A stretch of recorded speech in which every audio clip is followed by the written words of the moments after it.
বাংলাদেশে চলছে ঈদের খুশি। ৩১ দিন পর এমভি আবদুল্লাহ, আপনারা জানেন বাংলাদেশে একটি জাহাজ সোমালিয়ান উপত্যকায় যে বন্দি করে রাখা হয়েছিল নাবিকদের, তাদেরকে মুক্তি দেওয়া হয়েছে।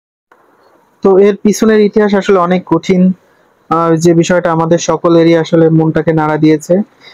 আর সেটা হলো ইতালিয়ান যে ঔপন্যাসিক শাসন ছিল, সেখান থেকে ১৯৬০ সালে সোমালিয়ার জন্ম হয়। ১৯৯১ সালে সামরিক শাসনের উৎখাতের পর নৈরাজ্যের মধ্যে পড়ে দেশটি। পরের ২ দশকের বেশি সময় যুদ্ধ বিগ্রহে বিধ্বস্ত হয়ে যায় সোমালিয়ান জনগোষ্ঠী। কার্যত তখন কোনো সরকারই ছিল না।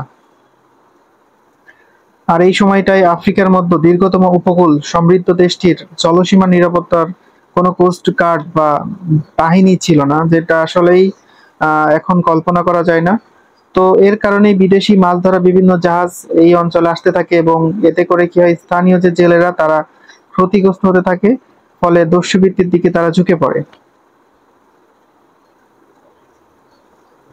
২০০৫ থেকে ২০১২ সাল পর্যন্ত হর্ন অফ আফ্রিকার দস্যুরা কি পরিমাণ অর্থ আদায় করেছে তার একটি আনুমানিক হিসাব করেছে বিশ্ব ব্যাংক।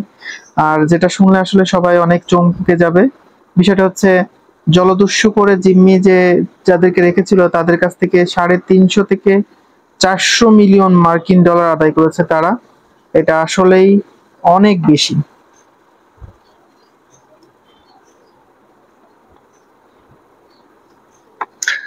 তো বর্তমানে জাহাজ মালিকদের লুক আউট বা দ্রুত গতিতে ভ্রমণের জন্য পরামর্শ দিয়ে থাকে আইবিএম, যাতে জলদস্যুরা তাদেরকে ধরতে না পারে।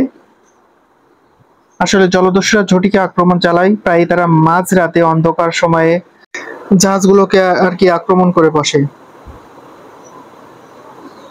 একবার জলদস্যুরা কোনো জাহাজের নিয়ন্ত্রণ নিয়ে নিলে সাময়িক পদক্ষেপ নেওয়া কঠিন হয়ে যায়, কারণ তাদের জিম্মিদের হতাহত হওয়ার একটা আশঙ্কা থাকে। আর এই কারণে আমাদের বাংলাদেশের যে এমভি আবদুল্লাহ জাহাজটিকে তারা বন্দি করে রেখেছিল নাবিকদেরকে, তো তাদের সমঝোতার মাধ্যমে ফিরিয়ে আনতে প্রায় ১ মাসই লেগে গেছে। যদিও সবাই নিরাপদেই ফিরে আসবে বলে আমরা মনে করি। তো বর্তমান সময়ে সোমালিয়ান জলদস্যুরা বিভিন্ন জাহাজে আক্রমণ করার মাধ্যমে মুক্তিপণ হিসেবে অনেক পরিমাণ অর্থ ছিনিয়ে নিচ্ছে, যেটা আসলেই মানবিক না। তো আমাদের আসলে সোমালিয়ান যে জনগোষ্ঠী আছে তাদেরকে বোঝাতে হবে আসলে এটা কোনো সলিউশন না।